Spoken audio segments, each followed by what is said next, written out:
In nomine Patris et Filii et Spiritus Sancti. Amén. Amados hermanos, el Evangelio comienza: atended a los falsos profetas, prestad atención. Otros traducen cuidaos con los falsos profetas. La cuestión es que la cuestión de los falsos profetas es un tema que Dios, nuestro Señor, dice que hay que atender. Este es un tema que hay que estar atentos. Nosotros tratamos de estar atentos. Ya volvemos enseguida sobre ese tema y empezamos.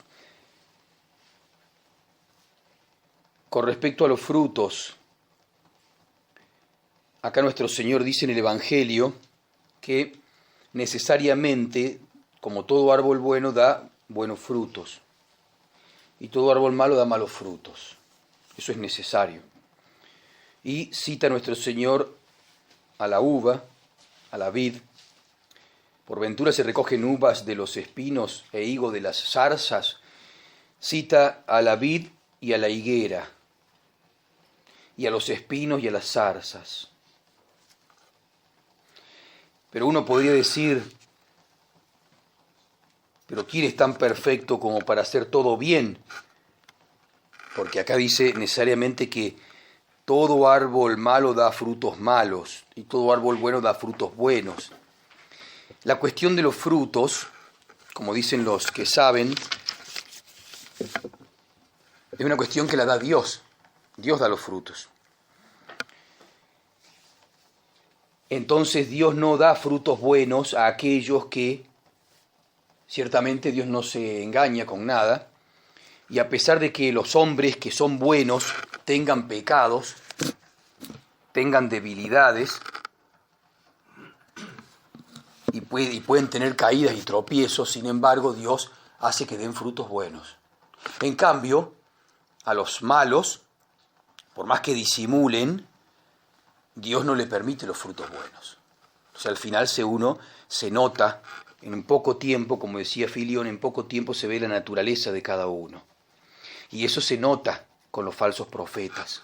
En cambio los demás, que tampoco, como decía, nadie carece, a nadie le faltan debilidades, a nadie le faltan pecados, sin embargo, aquel que, como Dios sabe perfectamente, Dios conoce a los suyos, sabe quiénes son de Él, les concede, a pesar de sus pecados y sus tropiezos, que tengan buenos frutos.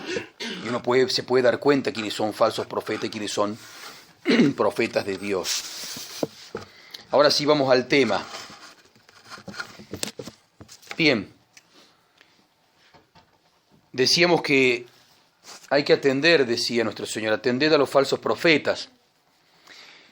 Nosotros debemos estar atentos de todo eso, más atentos que a las cosas del alimento y del vestido, y más atentos que a las cosas de las primeras necesidades. Eso hace que uno dé frutos buenos. Si uno está atento en eso, si uno pone atención, no quiere decir que tiene que estar continuamente. No quiere decir que esté continuamente atento. Pero con respecto a las cosas de la vida, poner más atención, o al menos cuando se tocan esos temas. Como cuando uno deja todo y se dedica poco tiempo, pero intensamente a algo. Cuando uno se dedica intensamente a algo, hace las cosas bien. Aquí nuestro Señor quiere eso, que a las otras cosas que son necesarias también para la vida, como dice Él, la comida y el vestido, hay que atender, pero no con esta atención. Aquí dice, atended a los falsos profetas. Continúa más adelante el mismo Evangelio diciendo, y llegándose los fariseos y saduceos con ánimo de tentarle, eso lo revela Dios, porque los conocía, por eso Él sabe cuándo tenemos ánimo de tentarle y cuándo tenemos ánimo de cumplir y de hacer las cosas bien. Con ánimo de tentarle, le demandan les hiciese ver un signo procedente del cielo. Y respondiendo les dijo, al caer la tarde decid, habrá buen tiempo, porque el cielo se enrojece. Y al amanecer, decid hay tormenta, porque el cielo se pone rojizo sombrío. Así que sabéis discernir el aspecto del cielo y no sabéis discernir las señales de los tiempos. Hipócritas, le dice nuestro Señor. San Marcos agrega que nuestro Señor, antes de responder, suspiró profundamente y continúa el texto diciendo, y dándole las espaldas, se fue. Los dejó solos, los abandonó. Bien, eso lo notan, por supuesto, los exégetas. Nuestro Señor, ¿qué le achaca o qué les recrimina a los escribas y fariseos, a los religiosos de su tiempo? Que saben discernir el aspecto del cielo. Saben todo lo que sucede, todo lo visible, todo lo que sucede en el mundo político, económico, cultural, de la ciencia. Son sabios en todo eso. Pero los signos de los tiempos, dice nuestro Señor, no sabéis discernir los signos de los tiempos. Eso es lo que esperemos que nuestro Señor no nos recrimine a nosotros. Porque eso motivó que nuestro Señor suspire profundamente, le dé las espaldas y los abandone. Señal de que si está escrito en el texto es por algo. Lo pone claramente. Nuestro Señor agrega que es una generación mala generación. Sabéis discernir el aspecto del cielo, pero no sabéis discernir las señales de los tiempos. La generación mala y adúltera, esta, busca una señal, mas no se le dará, sino la señal de Jonás. Y dándole la espalda, se fue. Así termina el texto paralelo de San Marcos. Que si uno lee el texto así, acá en San Mateo no lo dice, pero si uno busca el texto paralelo de San Marcos, ve que se le agrega eso importante. Nos da otra idea, o una idea más, que abarque más, una idea más grande. Por eso es importante ver todo el Evangelio completo. Cosa que, como decíamos, en San Mateo no está ni el suspiro profundo y tampoco está generación mala y adúltera. Eso nos hace acordar a la gran ramera. Generación mala y adúltera. Que luego de varios siglos ese adulterio se fue magnificando. Bien, generación mala y adúltera. Busca una señal, mas no se le dará sino la señal de Jonás. Y dándole la espalda, se fue. Lo dejó solo. Bien, decíamos entonces que eso también se nota hoy en día. Podemos hacer una comparación con los escribas y fariseos, los doctores, los que se dedican a la religión, y todos los demás, los analistas políticos y todos los que se precian de entender la situación actual. Hablan de muchas cosas y impresionan a muchos. Hablan de política, hablan de todos los eventos de política con lujo y detalle, de economía también, de cultura, de ciencia, pero de religión no entienden nada. Ahí no quieren entender nada.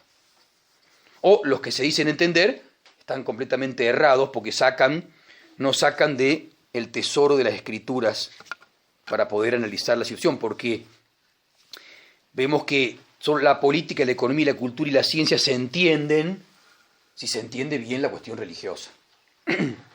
Es como diríamos, lo demás es añadidura. Lo importante es la cuestión religiosa, lo que dice nuestro Señor, los signos de los tiempos. Los judíos principales eran buenos astrólogos, dicen los exégetas.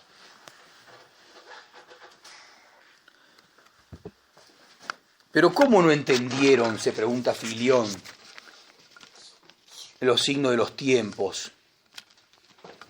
Que se cumplían delante de sus ojos las antiguas profecías sobre los milagros de nuestro Señor, los milagros del Mesías, anunciados en el Antiguo Testamento, la aparición del precursor, San Juan Bautista, que lo señalaba nuestro Señor.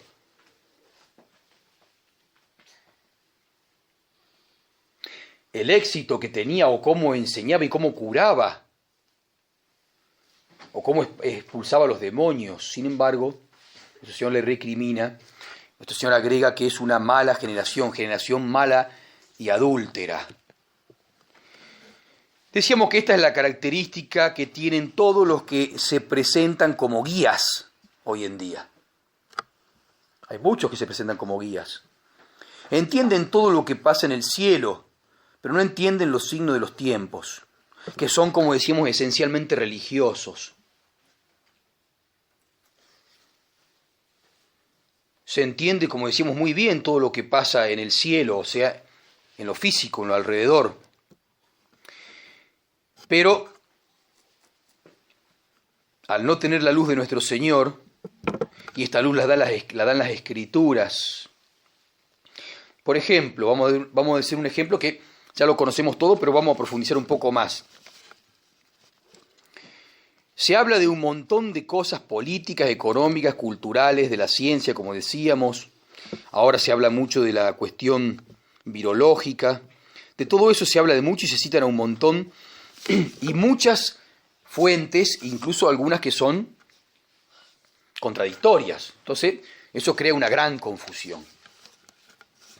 En cambio,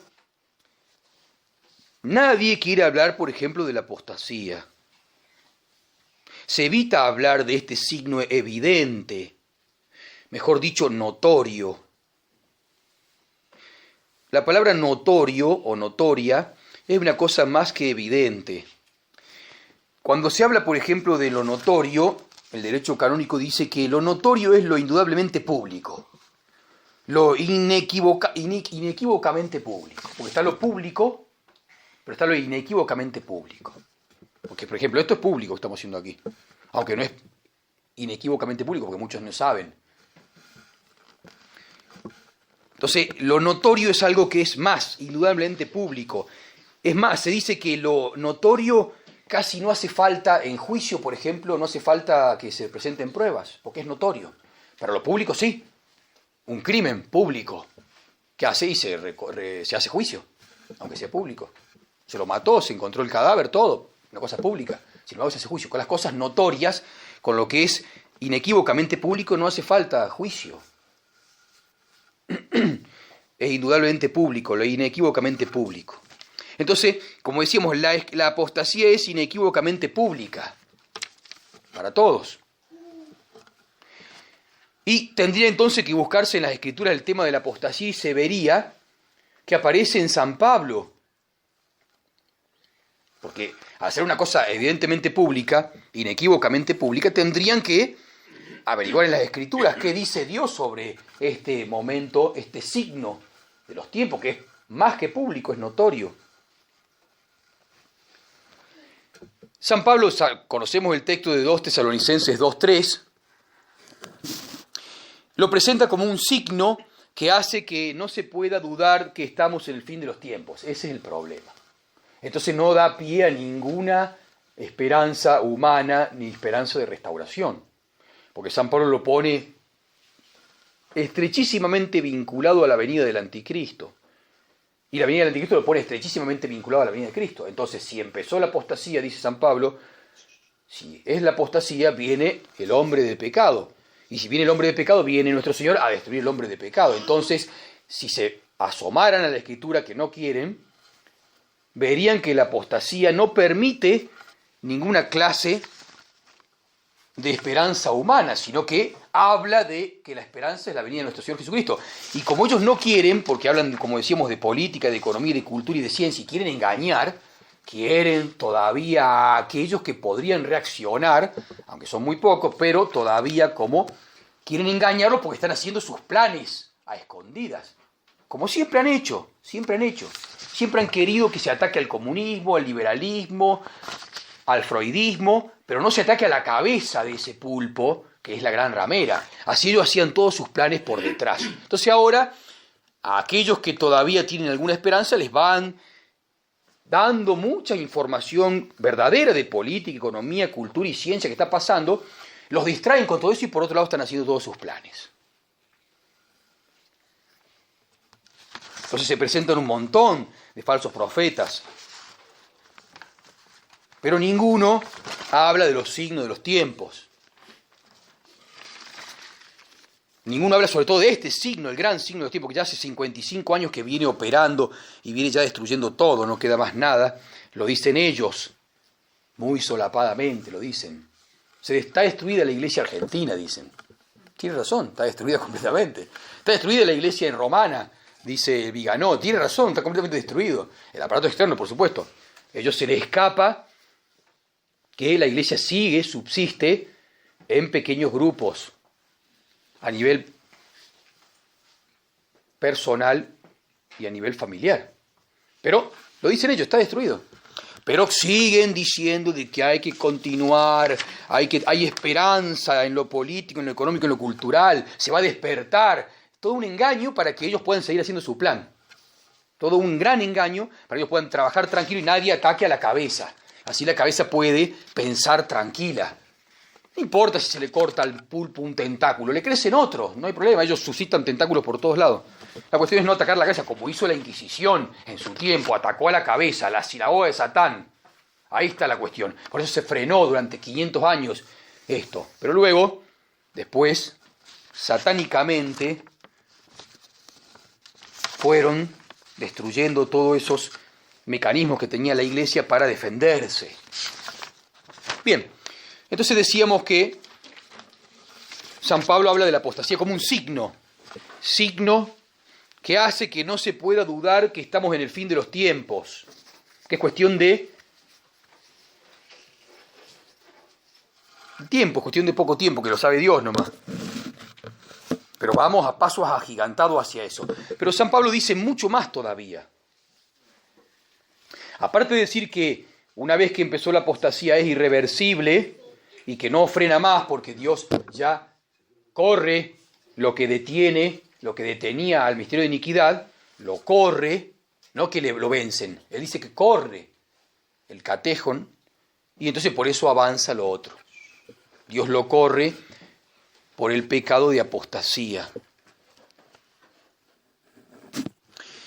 Sin embargo, los que entienden el aspecto del cielo, la realidad material, como decíamos, el cielo, la parte política, económica, cultural de la ciencia, tratan de distraer a los entendidos, a los que están atentos, tratan de distraerlos. Y esos, por no querer, por confiar en falsos pastores, también los siguen engañando. Para llevar adelante, como decíamos, sus planes, por eso les hablan de restauraciones. Pero no les dicen lo que trae la apostasía. Eso lo dice la Escritura. Porque San Pablo continúa también hablando de la apostasía en otra parte. Por ejemplo, en la carta a los Hebreos 10, 26, 27, dice Monseñor Straubinger, pone un título. Ese título no es el texto sagrado. Castigo de la apostasía. Dice, ahí sí texto sagrado, cito, porque si pecamos voluntariamente, después de haber recibido el conocimiento de la verdad, no queda ya sacrificio por los pecados, sino una horrenda expectación del juicio y un furor de fuego abrasador que ha de devorar a los enemigos. Fíjense, castigo de la apostasía, o sea, la apostasía pública, no digo la apostasía privada, que Dios la puede castigar, lo privado Dios lo castiga privadamente, los pecados privados Dios los castiga privadamente. Cuando mueren o antes, pero lo público se castiga públicamente, y esto es una apostasía pública y notoria incluso, indudablemente notoria, indudablemente pública. Entonces, ahí San Pablo dice, vamos a leer rápidamente otra traducción y su comentario. Dice así, porque si voluntariamente pecamos, fíjese, voluntariamente pecamos, él se incluye acá, los católicos, dice San Pablo, si voluntariamente pecamos, después de recibir el conocimiento de la verdad, o sea, hay plena conciencia, todo, ya no queda sacrificio por los pecados, sino una espera terrible del juicio y un furor de fuego para devorar más tarde a los rebeldes, agrega esta traducción. Si alguno viola la ley de Moisés, inexorablemente sobre 2 o 3 testigos es condenado a muerte. ¿De cuánto mayor castigo os parece que será digno el que pisotea la sangre de Cristo? Bien, eso es, como decíamos, Monsignor Strovige lo llama, le pone un título, castigo de la apostasía. Tiene demuestra todo lo que es la apostasía. Es un acto voluntario que hacen los cristianos, si voluntariamente pecamos, nosotros, dice San Pablo, los cristianos, después de haber recibido el conocimiento de la verdad, ya no queda sacrificio por los pecados, sino una espera terrible del juicio y un furor de fuego para devorar más tarde a los rebeldes. Ya profundizaremos bien sobre todo esto viendo otros exégetas, pero leamos rápidamente lo que dice este exégeta. Lo que resta es una espera terrible del juicio. También lo titula así: la apostasía sería castigada. La mención del día del Señor, que hizo San Pablo unos versículos antes, que acababa de hacerse, facilita el tránsito para hablar de los castigos reservados a la apostasía. Porque San Pablo venía hablando en el capítulo 10, versículo 20, venía hablando de el día del Señor. Lo primero es la imposibilidad en que se pone el apóstata de la fe para que se le pueda perdonar sus pecados, acudiendo a la fuerza expiatoria del sacrificio de Cristo. O sea, no es que Dios no perdone, es que Él se pone en un estado de imposibilidad. No quiere salir de ese estado. Por eso, lo primero es la imposibilidad en que se pone el apóstata de la fe para que se le pueda perdonar sus pecados acudiendo a la fuerza expiatoria del sacrificio de Cristo. San Pablo en Hebreos pondera esta clase de pecados de apostasía. Se trata de pecados después de recibir el conocimiento de la verdad. El cristianismo y el catolicismo. Estos cristianos han sido iluminados en el bautismo, según Hebreos 6:4, para lo cual hicieron una profesión de fe. Además, han gustado el don celeste y han sido hechos partícipes del Espíritu Santo. Confirmación, y dice más, después de haber recibido el conocimiento de la verdad. Pertenecen a la tradición, todo, conocen todo. Han podido conocer la verdad y la han conocido. Por eso, en su pecado de deserción, hay una particular voluntariedad y malicia. No es un mero pecado en que la ignorancia o la inadvertencia o la debilidad excusen y mitiguen la falta, como decíamos antes, que a pesar de los pecados de inadvertencia, de debilidad o de ignorancia, uno da buenos frutos. No es un mero pecado por la ignorancia, la inadvertencia, la debilidad, excusen o mitiguen la falta. Hay en esta apostasía una particular voluntariedad. Por eso dice, si voluntariamente pecamos, ya lo hemos dicho. El autor recalca esta voluntariedad colocando al principio esta palabra, si voluntariamente nosotros pecamos. Un tal pecado de apostasía tan voluntario, tan contumaz, después de ser iluminados y conocer la verdad, sería pecar contra la verdad, contra la luz. Sería resistir a la misma gracia del Espíritu Santo y pecado contra el Espíritu Santo de los pecados que se dicen que no serán perdonados. San Mateo 12, San Lucas 12 también. Y en efecto se comprende fácilmente que mientras permanece este pecado de voluntaria resistencia a la verdad, mientras voluntariamente quieren desertar de la religión cristiana, quieren hacerse modernistas, y lo están llevando y ellos no hacen nada para impedirlo, hasta que termine y se quedan siendo modernistas, como pasó con los 1.000 millones de católicos que después del concilio le cambiaron la religión, y la gente imperceptiblemente se quedó con la religión nueva y no hizo nada para irse a la tradición. Sabrá Dios, pero así es la realidad. Qué clase de culpabilidad tiene o qué grado, sabrá Dios. Pero la realidad es que los 1.000 millones de católicos que había desde el 65 hasta el día de hoy no están más. Y eso es claro. Entonces quiere decir que se cumple esto. Se comprende fácilmente que mientras permanece este pecado de voluntaria resistencia a la verdad, mientras voluntariamente quieren desertar de la religión cristiana y desconocer su auténtico sacrificio con valor de expiación por los pecados, en este estado y condición no querrán acudir a la víctima inmolada y al sacrificio propiciatorio. De hecho, se lo cambiaron completamente. Iban a la misa bastarda, la misa que es una misa hecha por Satanás, iban a eso y la misa estaba en otro lado, la que realmente perdona los pecados.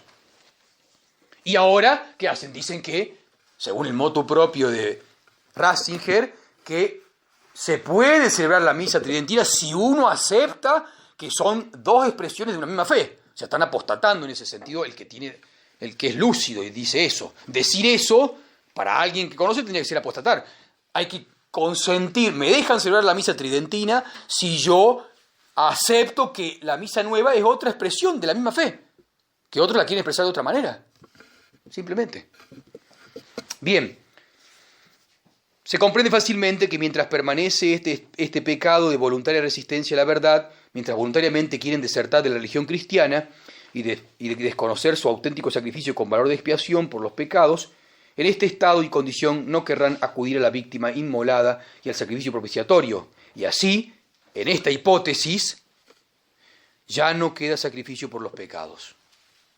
No es que todo pecado no pueda perdonarse. Es que tal pecado y en tales condiciones de resistencia, de hecho, no se perdonará, ni se acudirá al valor propiciatorio del sacrificio de Cristo, mientras perseveren tales condiciones. Por el contrario, tal pecador considera cosa común y sin ningún valor la sangre de la alianza. Es más, dice, pisotea la sangre de Cristo. Que uno cuando pisotea algo lo hace por desprecio. Ese es el ejemplo que pone San Pablo. Pero no termina todo ahí. Lo que resta es una espera terrible del juicio. Una expectación angustiosa, dice. Dice que hay un estado de angustia hasta el juicio. Tienen una expectación, un estado de angustia. Una expectación angustiosa, que se dice terrible y temible. No queda determinada por el autor, que se contenta con llamarla una espera. Así como nosotros esperamos la gloriosa venida de nuestro Señor y estamos contentos que esto se acelere, para ellos es una angustia. Nos han cerrado los templos modernistas y se ponen angustiados porque cerraron los templos modernistas. Hay que ponerse contento por eso. Y dicen todavía que no, que esto se va a solucionar cuando se hablan los templos modernistas y se sigan celebrando los divinos misterios, dicen. Pero si eso es lo que desagrada a Dios, esa es la apostasía. Por eso Dios está empezando a castigar. No están entendiendo nada. No entienden los signos. Y eso lo dicen autoridades de la tradición. No lo dice cualquier fiel. Lo dicen jefes de la tradición. Bien, la perspectiva terrible y temible es la del juicio, a la cual ya antes ha aludido en Hebreos 9:27. Y habla de la realidad del castigo será todavía más terrible que la expectación. Que ayer decíamos el domingo pasado que ahora están como ovejas desgarradas por un lobo esperando la muerte, pero después viene otra cosa peor. Un furor de fuego para devorar más tarde a los rebeldes. Eso hay que profundizarlo, no lo he profundizado ciertamente, pero acá habla de un fuego que devora más tarde a los rebeldes.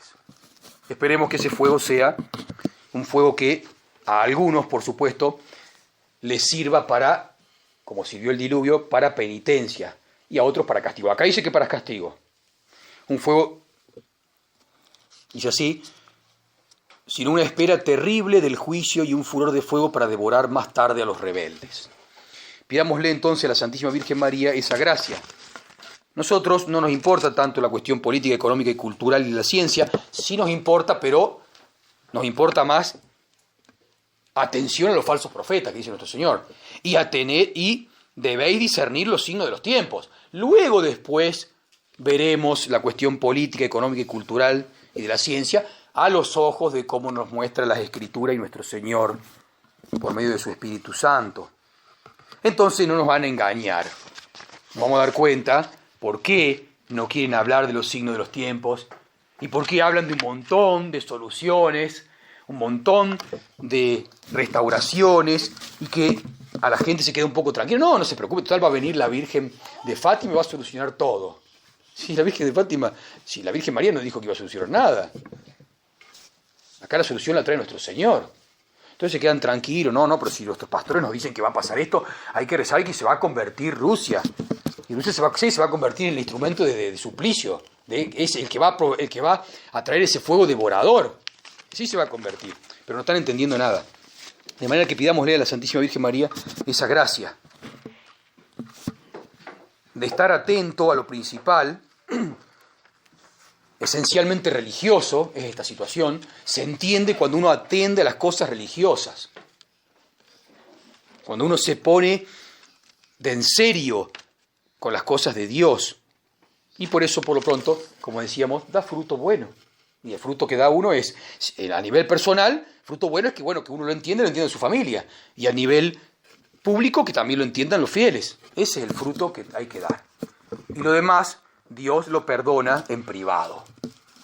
Y continuamente nos está diciendo que debemos no solamente pedir perdón por nuestros pecados, sino también enmendarnos de nuestros pecados. Pero los frutos son buenos, porque uno atiende a lo que Cristo dice: atended a los falsos profetas, discernid los signos de los tiempos. Eso es lo que quiere nuestro Señor.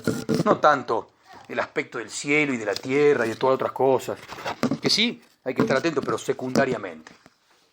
Pidámosle a la Santísima Virgen María que nos conceda esa gracia que hemos recibido de seguir atendiendo al signo de los tiempos, que cada vez encontramos más cosas, porque ya habíamos encontrado la apostasía como signo. Ahora encontramos en las Escrituras lo que va a hacer Dios con esa apostasía notoria, con ese signo.